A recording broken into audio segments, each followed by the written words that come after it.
Stand up, Jamal. The 9-year-old boy rises slowly from his seat.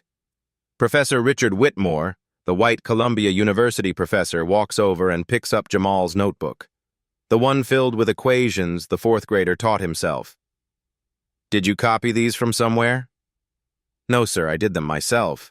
Don't lie to me. Whitmore holds the notebook high so the whole class can see it. These kids don't have what it takes for real mathematics. You're wasting my time. He drops the notebook. It hits the floor hard. Pages explode across the dirty tiles. 30 students freeze. 2 parent volunteers gasp. Jamal stands there in his worn hoodie and taped sneakers, staring at his work scattered like garbage. Whitmore steps over the mess, his expensive shoe crushing one page into the ground. But what that professor didn't know was that this poor black kid he just humiliated would soon expose a mistake in front of hundreds of people that would destroy his reputation forever. Let's rewind 2 weeks to understand how we got here. Washington Heights Elementary sits in one of the poorest neighborhoods in New York City. 78% of kids here live below the poverty line. The building is old. Paint peels off the walls. Half the computers in the lab don't work. The math textbooks are from 2005. This is where Jamal Brooks goes to school. 4th grade. 9 years old. His mom, Rosa, cleans hotel rooms for $11 an hour. His dad died in a construction accident when Jamal was 5. They live in a 1-bedroom apartment where Jamal sleeps on the couch. But Jamal has a secret.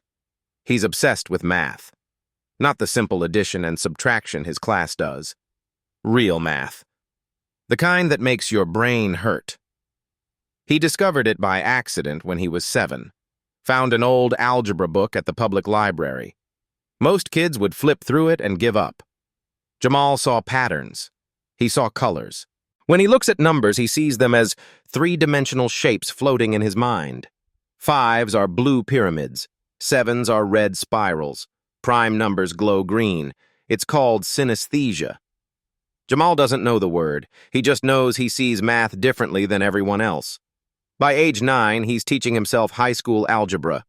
His 4th grade teacher, Ms. Angela Torres, noticed something was off when Jamal finished a multiplication test in 3 minutes and sat there looking bored. She gave him harder problems. He solved those too. She gave him problems from her college textbook. He worked through them during lunch while other kids played basketball. Ms. Torres realized she was watching something rare. Once in a generation is rare. That's when she made the call to Columbia University. Columbia runs a program called Gifted Youth Discovery. Every year, professors visit poor schools looking for diamond-in-the-rough kids with raw talent who never got a chance. If selected, the kid gets a full scholarship, private tutoring, and a path straight to Columbia when they graduate high school. It's a golden ticket out of poverty. In 12 years, the program selected 8 kids.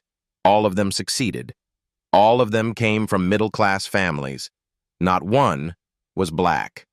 The professor who runs the program is Richard Whitmore, 58 years old, 3 best-selling math books, a TED Talk with 6 million views titled The Myth of Natural Math Genius. In it, he argues that mathematical talent isn't born. It's built through rigorous education, family support, and disciplined practice. The New York Times called him the math whisperer. When Whitmore says someone has talent, doors open. When he says they don't, those doors slam shut forever. Whitmore believes in his system.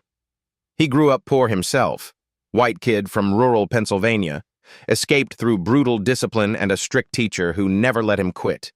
To him, that's the only path. He looks at kids from broken homes, single parents, rough neighborhoods, and sees inevitable failure.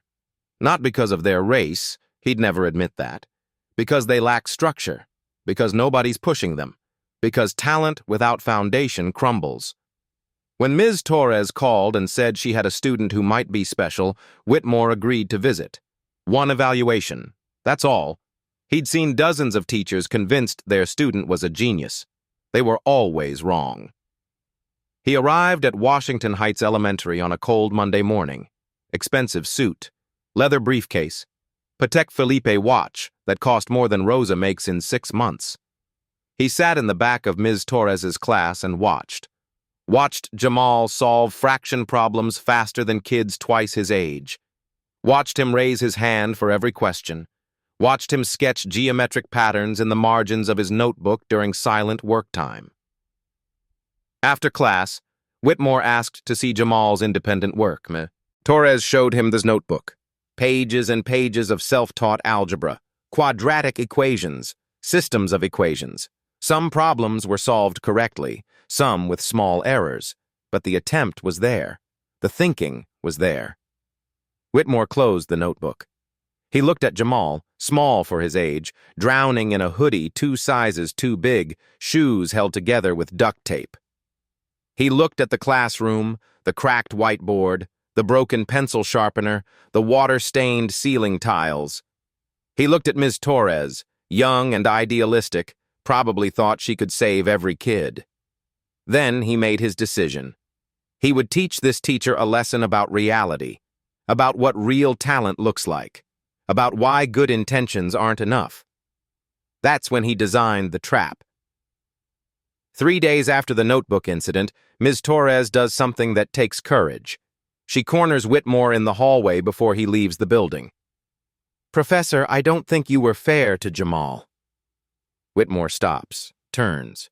His smile doesn't reach his eyes. "Fair? Ms. Torres, I've been evaluating mathematical talent for 30 years. That boy has some aptitude, I'll grant you, but aptitude isn't enough. He taught himself algebra from library books. He's 9. Exactly my point." Whitmore sets down his briefcase. He's picking up fragments without foundation. It's like building a house on sand. Do you know what his home life is like? Single mother, works 2 jobs, no father figure, no structure, no one ensuring he does homework correctly. These environmental factors matter. Ms. Torres feels her face getting hot. "So you're saying because he's poor and black?" "I'm saying talent needs support systems, family involvement, educational resources, stability." His voice stays calm, professorial. "I'm not being cruel. I'm being realistic. If I put him in the Columbia program and he fails, I've wasted a slot that could have gone to someone ready to succeed. Someone with the foundation to handle the pressure." "Then give him a fair chance to prove himself." Whitmore considers this. A thought crosses his face, something almost like amusement. "All right, a fair test, but on my terms." That afternoon, Whitmore returns to the classroom. School just ended, but 12 students stayed late for homework help. Jamal is at his desk working through a geometry problem. Whitmore calls him to the front. The other kids stop working. They sense something. "Jamal, your teacher believes you deserve a chance. I agree." He walks to the whiteboard, picks up a marker, writes, "Find all twin prime pairs from 1 to 1,000. Then explain why they appear in the pattern they do." The room goes quiet. Jamal stares at the board. Twin primes are 2 prime numbers that differ by exactly 2, like 3 and 5, 11 and 13. This is a problem that professional mathematicians study. If you can solve it, truly understand the pattern, I'll personally recommend you for the Columbia program. He caps the marker. The sound echoes. "You have until Friday. 5 days. That's more than fair." A student named David raises his hand. "Mr. Whitmore, isn't that like college math?" It's the kind of problem that separates real mathematical thinking from memorization. Whitmore looks at Ms. Torres. "One more rule. No help from adults. I'll know if someone assisted. Any sign of outside help and the offer is void. He must do this completely alone." Ms. Torres opens her mouth to protest, but Whitmore cuts her off. "Those are my terms. If Jamal is truly gifted as you claim, he won't need help." "Isn't that right, Jamal?" Every eye turns to the 9-year-old. His hands are shaking. He's still wearing the same hoodie from the notebook incident. The other kids are whispering. They know what Whitmore just did. He set up a trap. An impossible problem with an impossible deadline and impossible rules. Jamal could say no. He could walk away, save himself the embarrassment of failing. But then he'd always wonder, always know he backed down. He touches the small black stone in his hoodie pocket, the one his father gave him before he died. His dad used to say, "Hard as this stone, you can get through anything." Jamal looks up at the professor. "I'll do it, sir." Whitmore nods slowly. "I look forward to Friday." He leaves. The classroom erupts in whispers.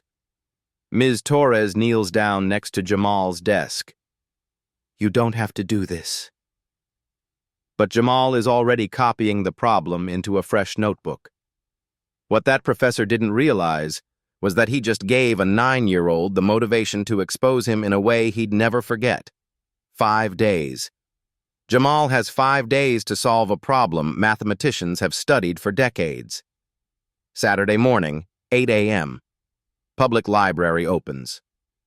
Jamal checks out 6 books on prime numbers, finds a corner table, starts working. Twin primes are 2 primes separated by exactly 2, 3 and 5, 5 and 7, 11 and 13.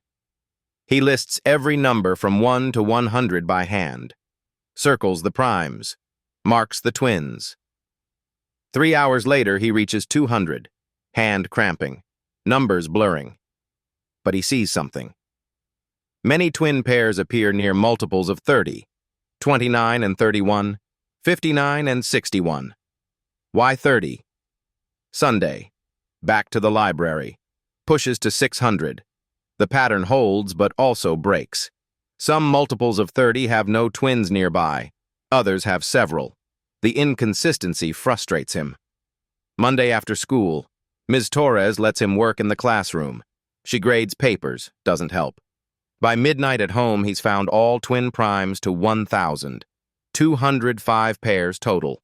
List complete and accurate. But he doesn't understand why they appear where they do. That's the real question Whitmore asked. Tuesday, 4 hours of sleep, eyes burning. Friend David at lunch says, "Just quit, man." I'm close. He's not. He has data but no explanation. Then he remembers. Whitmore's TED Talk. 6 million views. Maybe there's a clue there. After school, library computer, searches Whitmore TED Talk math, finds it. The myth of natural math genius. Clicks play. Whitmore talks about discipline, about how talent is built, not born. Jamal half listens. Then Minute 14 arrives. Whitmore explains prime distribution on a small stage whiteboard. He says clearly, "A common misconception is that twin primes appear randomly. They follow modular forms. For example, there are no twin prime pairs from 400 to 450. This is a desert zone in prime distribution." Jamal rewinds, listens again. No twin primes from 400 to 450. Something feels wrong. He pulls out his handwritten list, scans down to the 400s. Fingers stop on one line, 419 and 421. Heart pounds. Did he mess up? Is 419 actually prime? He tests it. Divide by 2. No. 3. No. 5. 7. 11. 13. 17. 19. Nothing works. 419 is prime. 421? Same process. Test every prime up to 20.5. No divisors. Also prime. 2 primes. Separated by 2. In the desert zone that supposedly doesn't exist. He keeps checking his list. 431 and 433. Both prime. Another twin pair in the same range. The professor is wrong. In a video 6 million people watched. Wednesday evening. 1 day before the deadline. Jamal finishes his assignment. 22 pages handwritten. Part 1. All 205 twin prime pairs from 1 to 1,000. Calculated by hand. Verified twice. Part 2. Pattern observation about multiples of 30. Honest note that he doesn't fully understand why the pattern breaks. Part 3. 3 respectful paragraphs. About Whitmore's TED Talk. About the desert zone claim. About the pairs he found there. Ending with, "Did I make a mistake in my calculations? Or is there something I don't understand?" Thursday night, 2 a.m. Can't sleep. Mom finds him on the couch staring at his notebook. "Baby, you did your best. What if I'm wrong? What if everyone laughs at me?" Rosa sits beside him. "You worked harder than any kid I know. That's enough." Friday morning, folder in hand. School, 8 a.m. Whitmore arrives. Jamal hands it over. Whitmore flips through, smirks. "Where did you copy this from?" "I didn't copy, sir. I did it myself." "Ms. Torres, you helped him." "I watched him all week. He worked completely alone." Whitmore's expression hardens. "I'll review this carefully. Any sign of cheating ends this immediately." He leaves. 3 p.m. School's over, but Whitmore calls Jamal back. The class stays. 12 kids volunteer. 3 parents, including Rosa. Everyone crowds in. Whitmore stands at the board. Jamal submitted his work. The list of twin primes is accurate. 205 pairs. Kids clap. Jamal breathes out. However, the pattern explanation is weak. You observe multiples of 30, but prove nothing. That's guessing. Jamal's stomach drops. And your claim about my TED Talk shows you misunderstand professional mathematics. Desert zones are relative terms. Sir, Jamal's voice shakes, but he pushes forward. I checked multiple times. 419 and 421, both prime, both in that range. You calculated wrong. I can show my work. Jamal, I've studied this for 30 years. Rosa stands. Can someone check it right now? On a computer? Whitmore's jaw clenches. He opens his laptop, types into a math verification site. Is 419 prime? Screen loads. Yes. Is 421 prime? Yes. Silence. 30 seconds. Everyone was staring at the screen. Whitmore's face goes pale. His hand shakes slightly as he closes the laptop. Ms. Torres speaks quietly. So, Jamal was correct? Whitmore won't look at the boy. His voice comes out strained. I may have misremembered the specific range. The desert zone was likely a different interval. Parent Mrs. Johnson doesn't let it slide. So, this 4th grader just corrected a Columbia professor? Whitmore finally looks at Jamal, the small boy in the worn hoodie who he threw on the floor a week ago. You found an inaccuracy. I'll review the material. Not an apology, barely an admission. But everyone in that room heard it. The classroom explodes, kids yelling, parents clapping. Rosa grabs Jamal in a crushing hug. But Jamal watches Whitmore's face, sees rage there, humiliation. This man just lost in front of witnesses. And Jamal knows in his gut, this isn't over. Not even close. Within 48 hours, everything explodes. A parent recorded the moment on their phone.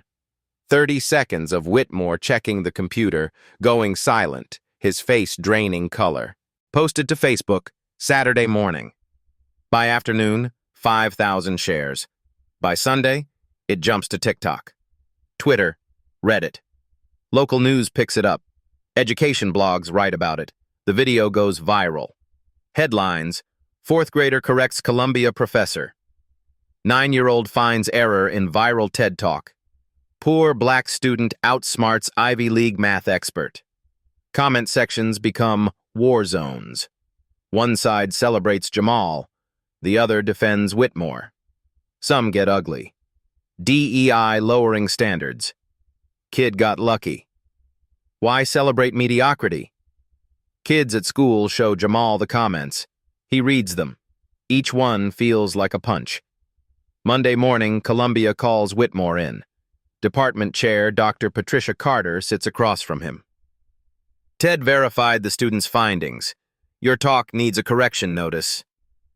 It was an honest mistake. 6 million views, Richard. Used in classrooms worldwide. This affects your credibility. Whitmore grips the armrests. People are making this a circus. Then end it. Recommend the boy for the program. You want me to reward him for humiliating me? I want you to do what's right. Silence. Then Whitmore says, I need more data. One problem doesn't prove sustained excellence. I want a comprehensive final assessment. Private evaluation. Him, me, neutral observer, real testing conditions. Dr. Carter considers. It sounds reasonable. You'll be fair? I'm a scientist. I follow the evidence. She approves it. That afternoon, email to Ms. Torres.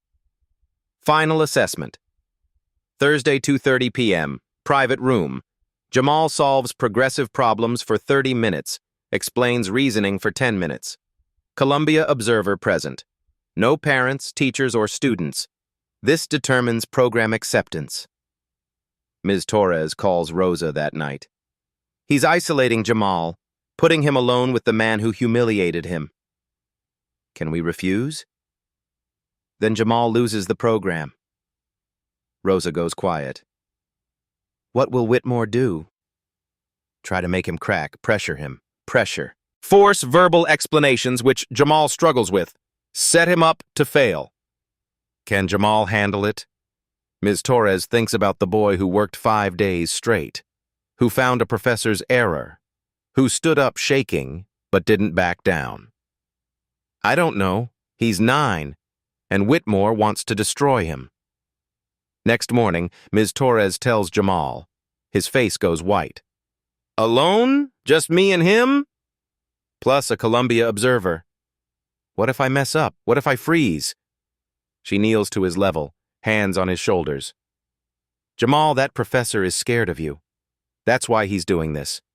He needs you to fail because your success destroys everything he believes. He'll try to shake you, make you doubt yourself, trick questions, push until you break. Jamal's eyes water. How do I stop him? You don't think about him. When you walk in that room, it's just you and the math. Not him, not the observer, not the program, not your mom or me, just the math. Math doesn't care who you are or where you're from. Math is the one fair thing. Remember that. Jamal nods, touches his pocket stone. Just me and the math. Just you and the math. 3 days until Thursday. Jamal practices at home, works through algebra problems, times himself. His mom quizzes him at night after her shift. Tuesday after school, something unexpected happens. An old man approaches Jamal at the library. White hair, kind eyes, maybe 80 years old. You're the boy from the video. Jamal tenses. Another person told him he got lucky. My name is Morris. I taught mathematics for 40 years. May I sit? Jamal nods carefully. Morris sits. I watched what you did, finding that error. That took real thinking. How do you see numbers? Nobody ever asked Jamal that before. I see colors, shapes. Primes glow green like they're alive. Morris smiles. Synesthesia. Einstein had it too. It's a gift, but also a burden, because people won't understand how you think. Professor Whitmore doesn't believe me. I know. I saw the video. He's afraid. Of me? Of being wrong. Some people build their whole identity on being the smartest in the room. When someone challenges that, especially someone they think shouldn't be able to, it breaks something in them. Morris pulls out an old notebook. This is mine from when I was young. Problems I solved. I want you to have it. Not to copy, just to know you're not alone. Jamal takes the notebook. His hands shake. Thank you. Thursday, when you're in that room, remember this. Math was here before Whitmore. It'll be here after. You're not fighting him. You're finding the truth. And truth doesn't care about anything except being true. Wednesday night. Jamal can't sleep. Lies awake on the couch thinking about tomorrow. His mom comes out at 2 a.m., finds him staring at the ceiling. Can't sleep, baby. What if I'm not good enough? Rosa sits, takes his hand. You're already good enough. You've always been good enough. Tomorrow isn't about proving that. It's about not letting that man take it away from you. I'm scared, Mama. I know. Being scared means it matters. Just don't let the fear win. Thursday morning arrives cold and gray. Jamal puts on his hoodie. The stone goes in the pocket. Morris's notebook in his backpack. 2:30 p.m. The assessment. Alone with Whitmore. But what Jamal doesn't know is that when he walks into that room, there's going to be one more surprise. One more rule change designed to break him. And he'll have to dig deeper than he's ever dug before. 3 days until Thursday. 3 days until Jamal faces Whitmore alone. Wednesday morning, 7 a.m. Jamal wakes from another nightmare. In the dream, he stands before Whitmore trying to explain a solution, but his mouth won't work. Numbers float around, but he can't grab them. Everyone watches him fail. Mom already left for her hotel shift. Note on table, you got this, baby. Eat breakfast. Love you. And $2 for lunch beside it. School drags. Can't focus. Ms. Torres notices, doesn't call on him. Lunch. Friend David sits next to him. You ready? I don't know. What if you just don't go? Jamal considers it. Stay home. Avoid everything. But then Whitmore wins. Everyone who said he got lucky was right. All those online comments about kids like him not belonging. I have to go. You're braver than me. After school, library, 3 p.m. Practice problems spread out. Algebra, geometry, number theory. Works through them, gets most right, some wrong. Each error feels like proof he's not ready. 4 p.m. Phone buzzes. Unknown number. Everyone's watching tomorrow. Don't embarrass yourself. Another text. You got lucky once. Won't happen again. Another. Go back to your neighborhood. Stop pretending you're smart. Hands shaking. Turns off the phone. Tries focusing on math, but words echo. Stop pretending you're smart. 5 p.m. Walk home. Passes to the community center. Kids playing basketball see him. Yo, math genius, you're gonna be famous tomorrow or choke? Another laughs. He's gonna choke. Jamal keeps walking. Head down, each step is heavier. 6 p.m., empty apartment. Mom back at 9, heats leftover rice. Opens Morris's notebook, flips through 50-year-old equations, sees where Morris made mistakes, crossed out, tried again. Even the old professor was human. 7 p.m. Mom calls. How are you feeling, baby? Scared. That's okay. Your daddy used to say being scared means you care. Means it's real.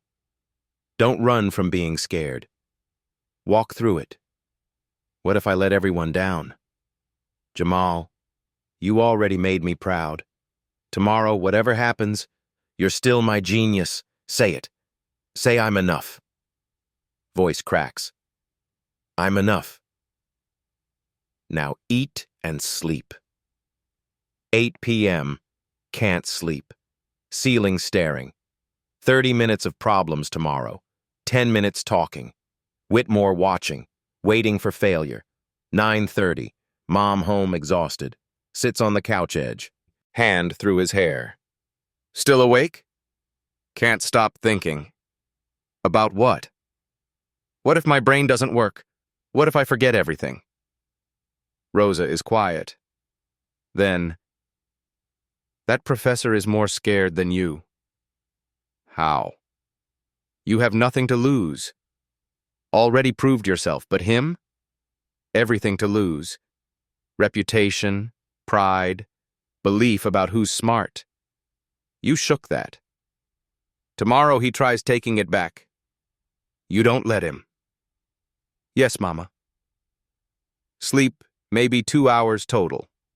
Thursday morning, 6 a.m., showers, cleanest clothes, hoodie, stone in pocket, touches it 3 times, 7 a.m., breakfast, can't eat, stomach tight. Mom forces orange juice. You're gonna do great. How do you know? Because you don't quit. School. Morning classes torture. Time moves like mud. Ms. Torres watches, gives encouraging nod. He tries smiling back. Can't. Lunch. Can't eat. David offers half a sandwich half. Jamal refuses. Gotta eat something.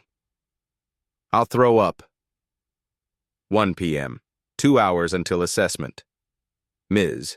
Torres pulls him to the hallway. How are you feeling? Like running away. She kneels, eye level. What you've done is already remarkable. Finding that error, working that hard, standing up to power. You've won. Tomorrow doesn't change that. What if I fail? Then you fail. World keeps spinning. You're still brilliant. We find another way. But I don't think you'll fail. You're gonna show them who you are. I'm scared to talk. Can't explain right. Explain your way. With colors, shapes, whatever you see. Don't sound like them. Sound like you. 1:30 p.m. 30 minutes left. Empty classroom. Hands shaking. Breathing fast. Walls closing in. Pulls out stone. Holds tight. Eyes closed. Thinks about Dad. Man, he barely remembers who gave him this stone.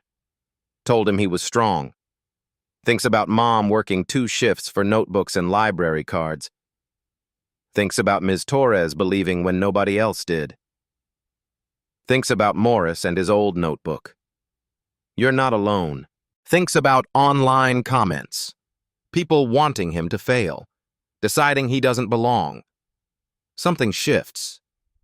Fear is still huge and heavy, but underneath, something else. Quiet anger. The kind that burns steady. They want him to fail. Expect it. Already decided he's not enough. He'll prove every one of them wrong. 2 p.m. Time. Assessment room in administration building. Different from regular classrooms. Quieter. Colder. Ms. Torres walks him there. Doesn't speak. Just stays close. At the door, squeezes his shoulder. Just you and the math. Jamal nods. Breathes. Opens the door. Inside, Whitmore sits at a table. Next to him, a woman. Asian, 40s, professional. Neutral observer from Colombia. Whitmore looks up, face unreadable. Jamal, sit. Jamal sits. Chair too big, room too small. This is Dr. Helen Park. She observes and ensures fairness. Do you understand the format? 30 minutes of problems, 10 minutes of verbal explanation. Yes, sir. Whitmore slides a packet across the table. 5 problems. The first one is harder than anything before. Begin when ready. Jamal picks up a pencil. Hand steadies. The room fades. Just him now. Him and numbers. Him and truth. Dr. Park watches quietly. Takes notes. Whitmore leans back. Arms crossed. Waiting. Jamal reads Problem 1. System of 3 equations, 3 variables. Starts working. Finds X, then Y, then Z. Checks his work. Correct. Problem 2. Geometric proof. triangle angles and parallel lines, draws diagram, works through logic, writes proof. Done. Problem 3. Probability. Complex. Takes longer. Makes one mistake, catches it, erases, recalculates. Gets it. Problem 4. Prime factorization with large numbers. His strength. Sees the patterns and colors. Green glowing primes. Solves it faster than the others. Problem 5. The hardest. Number theory. Pattern recognition across infinite series. He stares at it. Thinks. Sees something. Not a complete solution, but an approach. Write what he can. Shows his thinking even where he's uncertain. Time. 30 minutes exactly. Whitmore collects the papers, scans them quickly. His expression flickers. Surprise? Disappointment? Hard to tell. You completed 4 fully and attempted the 5th. Now explain problem 4. How did you know to factor that way? This is it, the talking part, where Jamal struggles. He swallows. Begins. But what Jamal doesn't know is that Whitmore has one more surprise coming. A rule change he never mentioned, and it's designed to break him completely. Jamal opens his mouth to explain problem 4. Before he speaks, Whitmore holds up his hand. Wait. I need to clarify the verbal component. Dr. Park looks up. Clarify? Yes. For the explanation, Jamal won't just talk to us. He needs to defend his reasoning. Dr. Park and I will ask follow-up questions, challenge his logic, test if he truly understands or just memorized steps. Jamal's stomach drops. Dr. Park frowns. Professor, that wasn't in the assessment description. It's standard practice. Doctoral students defend dissertations. This is appropriate for gifted candidates. He's 9 years old, which is why we're testing if he's ready. Whitmore looks at Jamal. Unless you're not comfortable with questions. Trap. If Jamal refuses, he looks weak. Whitmore knows this. Jamal's throat is tight, mouth dry. He hates speaking to adults, hates interruptions that break his thinking. This is his nightmare. He nods anyway. I can do it. Good. Begin. Breath, voice shaky. Problem 4 asked us to find prime factors of 633. I tested small primes first. Not 2 because it's odd. Not 3 because digits don't sum to... Whitmore interrupts. How did you know to test 3 that way? Divisibility rule. If digits sum to multiple of 3, who taught you that? Library book. Which book? Mind blanks. Read it months ago. Can't remember the title. I don't remember the name. You don't remember? Whitmore writes something. Continue. Hands shaking.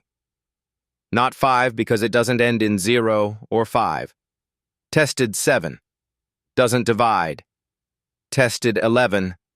Stop. Why skip from 7 to 11? What about 9? 9 isn't prime. Are you certain? Of course. 9 is 3 times 3. But Whitmore's tone makes Jamal doubt for a second. Yes. 9 equals 3 times 3. Correct. But you hesitated. Why? This is the game. Not testing knowledge. Testing confidence. Planting doubt. Dr. Park shifts. Professor, let him finish before... I'm assessing depth of understanding. Continue, Jamal. Jamal explains finding 633 equals 3 times 211. How he tested if 211 is prime. Every few sentences, interruption. Why that approach? Are you sure? Explain again. How do you know?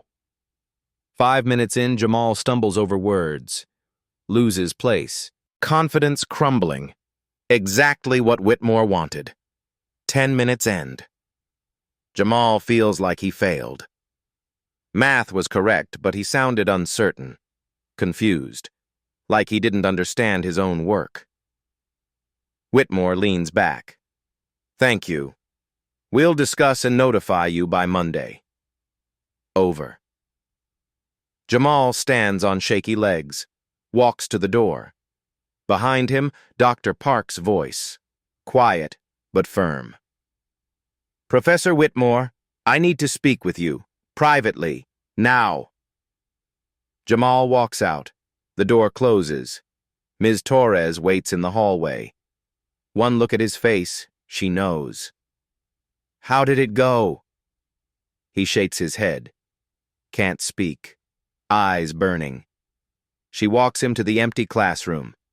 He sits, stares at nothing. Tell me. I messed up. I knew the math but couldn't explain it right. He kept interrupting, asking questions, made me doubt everything. I sounded stupid. You're not stupid. I froze, just like always when people question me. I see it in my head, but saying it out loud, everything gets jumbled. Jamal, he was right about everything. I can solve problems on paper but can't defend them. Can't talk like smart people. I'm just a kid who got lucky once. Don't say that. It's true. Those people online were right. I'm from the projects. Mom cleans hotel rooms. I don't belong to Columbia. I was stupid to think I did. Listen to me. No. Stands up. Anger is hot and painful. Everyone was watching, expecting me to prove something. I couldn't. I choked. When Whitmore rejects me, everyone will say they knew. That kid couldn't handle pressure. Another poor kid who thought he was special. Grab a backpack. Storms to the door. Where are you going? Home. I'm done. She doesn't stop him. He needs space. 4 blocks home. Cold wind. Doesn't feel it. Just crushing failure. Empty apartment. Mom is working. He lies on the couch, stares at the ceiling. All that work. 5 days on twin primes. Finding Whitmore's error. Standing up publicly. For what? To prove Whitmore right? That kids like him can't succeed? The phone buzzes. David. How'd it go? Doesn't answer. Unknown number. Heard you bombed. Told you weren't ready. Another. Stop embarrassing yourself and your community. Turn off the phone. Close his eyes. Hours pass. Dark now. Mom home at 7. Finds him on the couch. Still in clothes. Hasn't moved. Baby? You okay? I failed. She sits. What happened? He tells everything. Problems solved. Verbal explanation. Whitmore interrupting, questioning, breaking him. How he stumbled, doubted, sounded unknowing. Rosa listens. When he finishes, long silence. You know what I think? What? You're forgetting something. What?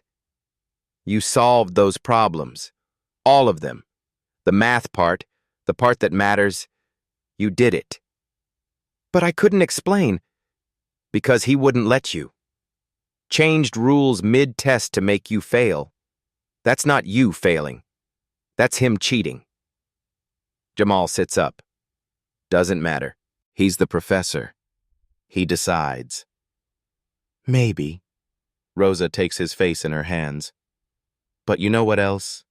You spent 5 days teaching yourself college mathematics. Found a mistake a famous professor made.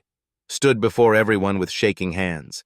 Walked into a room with a man wanting to destroy you and didn't back down. That's not failure, Jamal. That's courage. Courage doesn't matter if I don't get in. Courage always matters. With or without that program, you're still brilliant, still brave, still my son. We'll find another way. He wants to believe, wants to feel better, just feels tired, defeated, small. I want to sleep, Mama. Okay, baby. Kisses his forehead, turns off the light, leaves him in the dark, eyes closed, touches pocket stones. Father's stone. Hard as this stone, you can get through anything. Right now, not sure he can. What he doesn't know, right now, in the Columbia meeting room, Dr. Helen Park is doing something to change everything, not staying quiet, not letting this go. 3 days ago, Dr. Park observed the assessment, took detailed notes, watched Whitmore's tactics, the interruptions, the doubt planting. The rule change was never mentioned beforehand. Tonight she writes a report. 6 pages. Detailed. Professional. Damning. Tomorrow morning she'll deliver it to the department chair. And in 3 days, at parent-teacher night with 120 people watching, she's going to make sure everyone knows the truth. She's fighting for him, even if he doesn't know it yet. 3 days later, Friday evening, parent-teacher night at Washington Heights Elementary. The auditorium is packed. 120 people. Parents, teachers, students.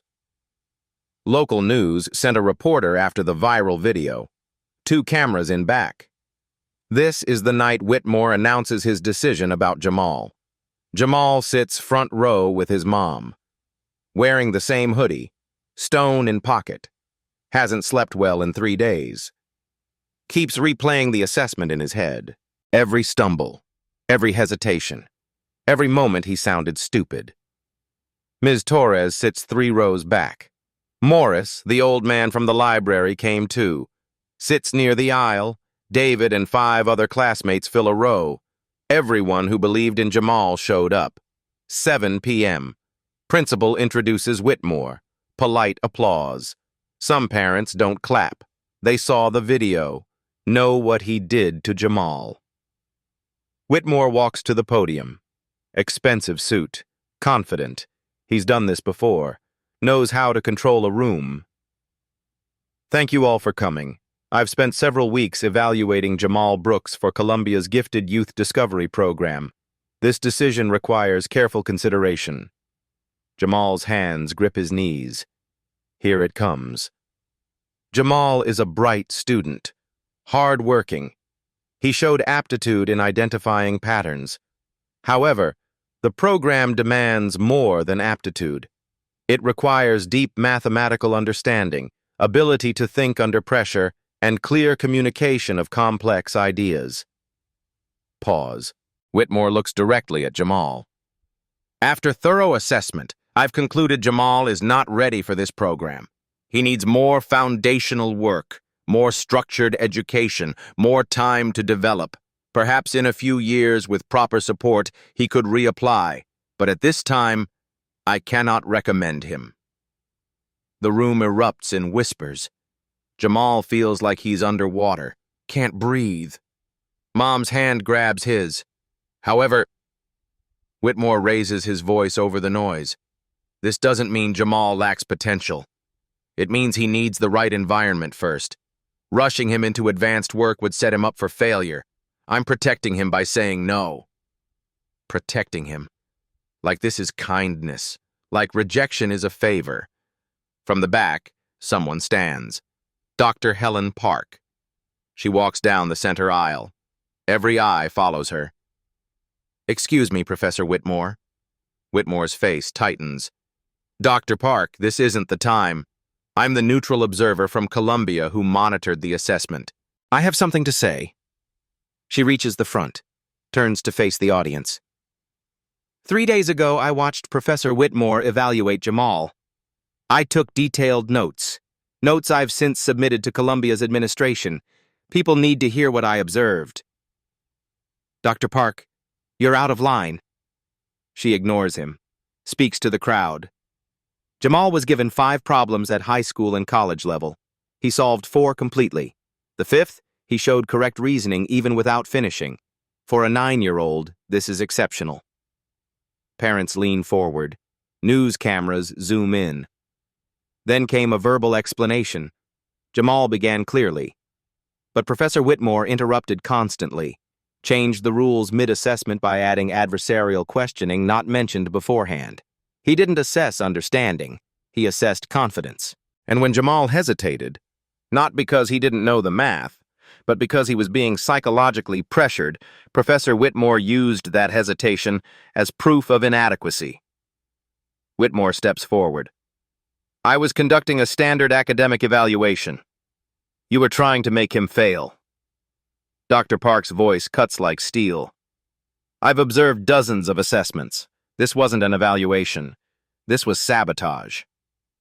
The room explodes, parents shouting, students standing. Rosa squeezes Jamal's hand so hard it hurts. Dr. Park isn't done. Furthermore, 3 weeks ago, Jamal identified an error in Professor Whitmore's TED Talk. An error TED has now officially corrected, citing Jamal Brooks by name.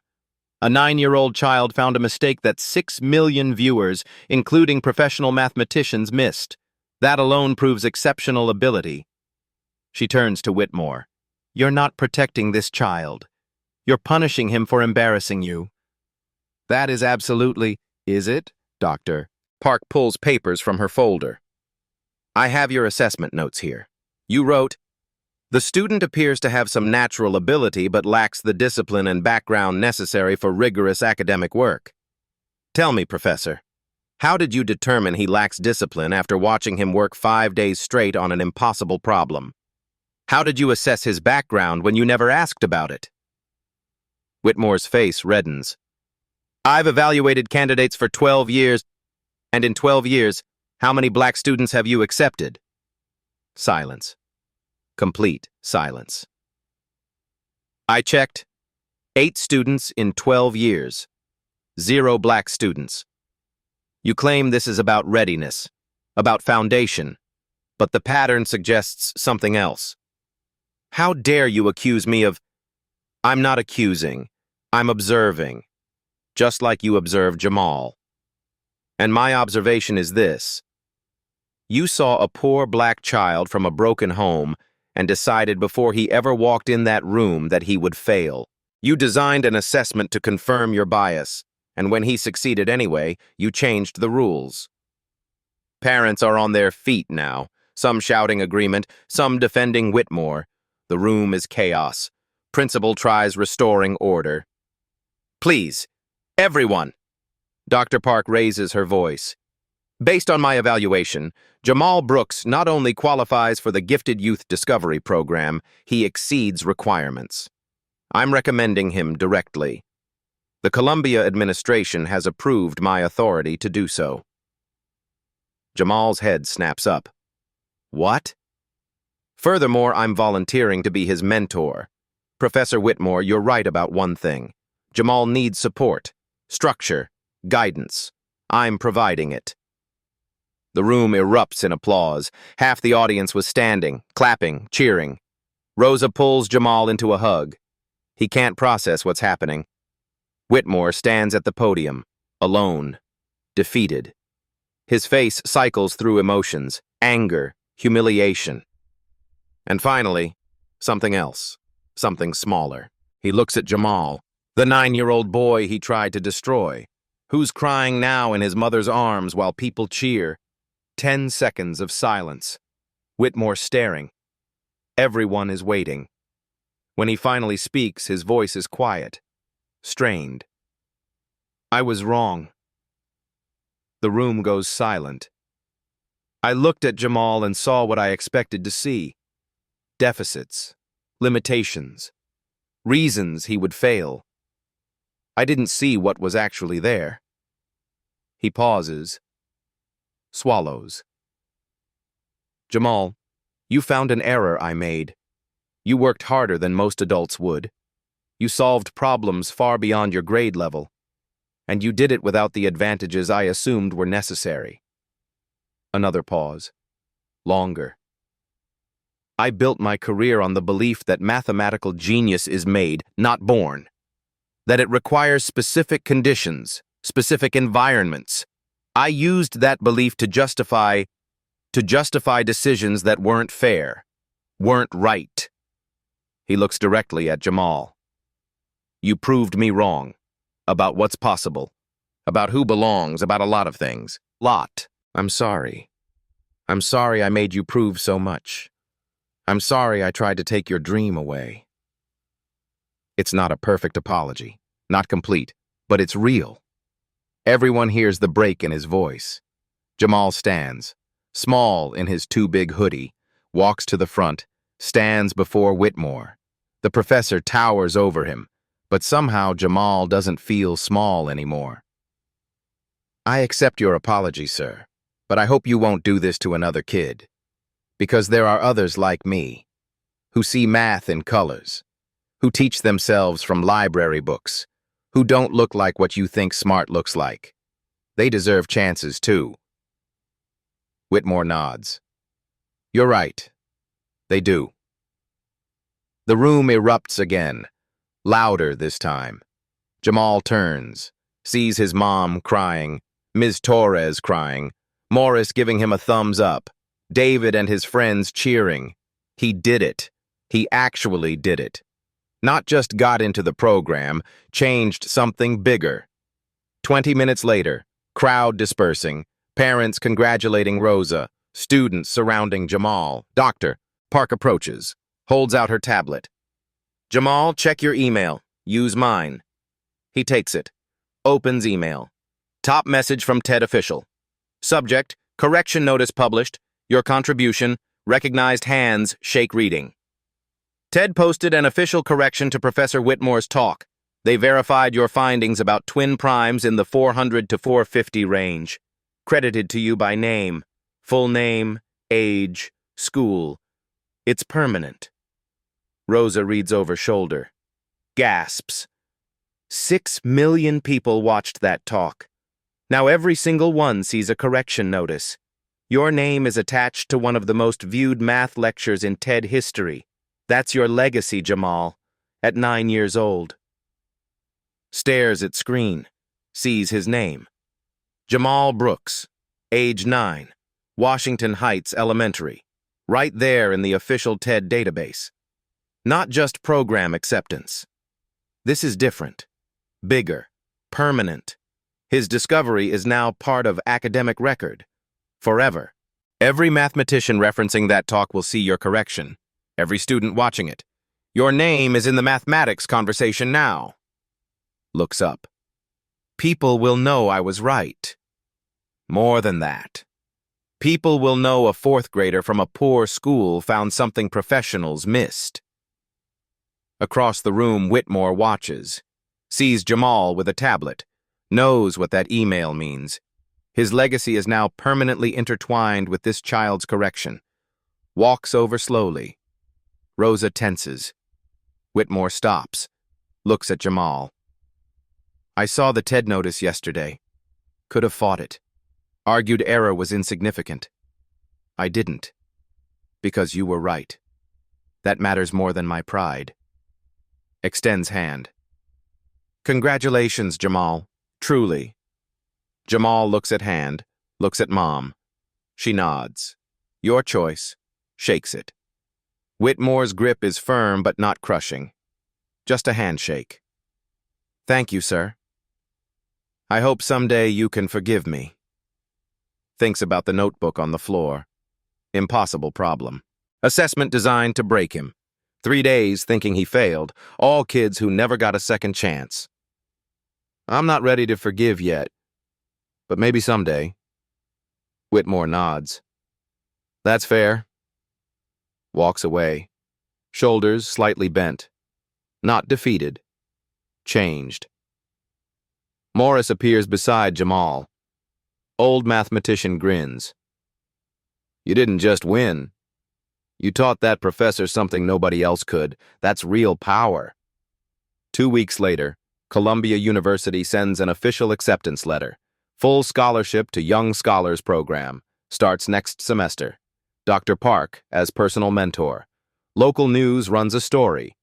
9-year-old math prodigy overcomes bias, earns Columbia scholarship. Photo of Jamal holding his notebook, smiling this time. The Washington Heights community throws a celebration at the elementary school. Banner reads, "Congratulations, Jamal." Cake, balloons. Everyone who supported him there. But Jamal doesn't change. Still wears same hoodie. Still sits in the back of Ms. Torres's class. Still does his homework on the couch at night while mom works. One afternoon, girl named Maria approaches his desk.